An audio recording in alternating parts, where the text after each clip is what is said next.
Chapter 35.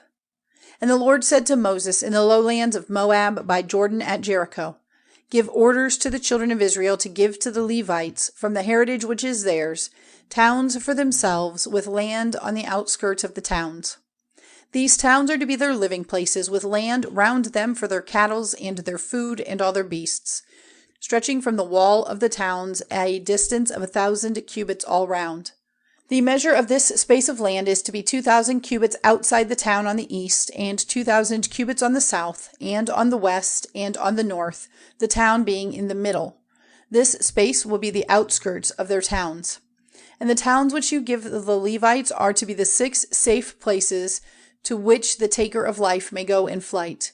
And in addition, you are to give them 42 towns. 48 towns are to be given to the Levites, all with land round them. And these towns are to be given out of the heritage of the children of Israel, taking the greater number from those who have much, and a smaller number from those who have little. Everyone, in the measure of his heritage, is to give of his property to the Levites.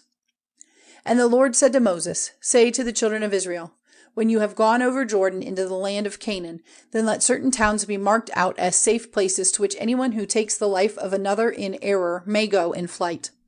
In these towns you may be safe from him who has the right of punishment, so that death may not overtake the taker of life till he has been judged by the meeting of the people.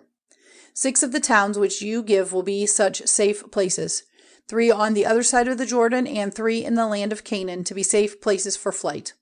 For the children of Israel, and for the man from another country who is living among them, these 6 towns are to be safe places where anyone causing the death of another through error may go in flight.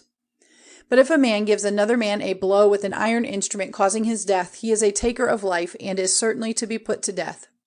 Or if he gives him a blow with a stone in his hand causing his death, he is a taker of life, and is certainly to be put to death. He whose right it is to give punishment for blood may himself put to death the taker of life when he comes face to face with him.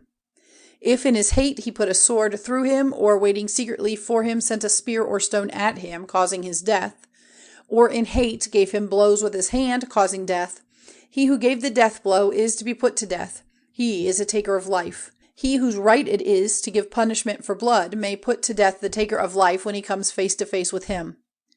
But if a man has given a wound to another suddenly, and not in hate, or without design has sent something against him, or has given him a blow with a stone without seeing him, so causing his death, though he had nothing against him and no desire to do him evil, then let the meeting of the people be judged between the man responsible for the death and him who has the right of punishment for blood, acting by these rules.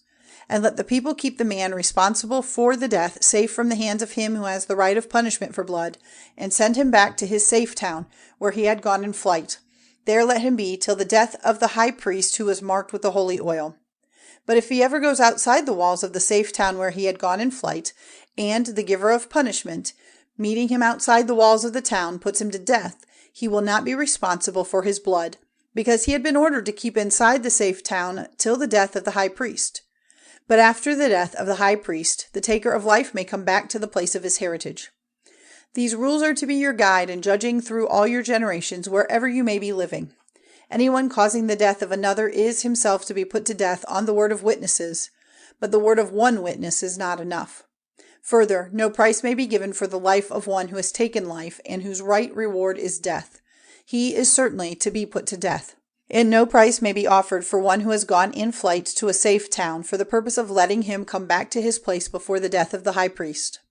So do not make the land where you are living unholy, for blood makes the land unholy, and there is no way of making the land free from the blood which has come on it, but only by the death of him who was the cause of it. Do not make unclean the land where you are living, and in which is my house. For I, the Lord, am present among the children of Israel.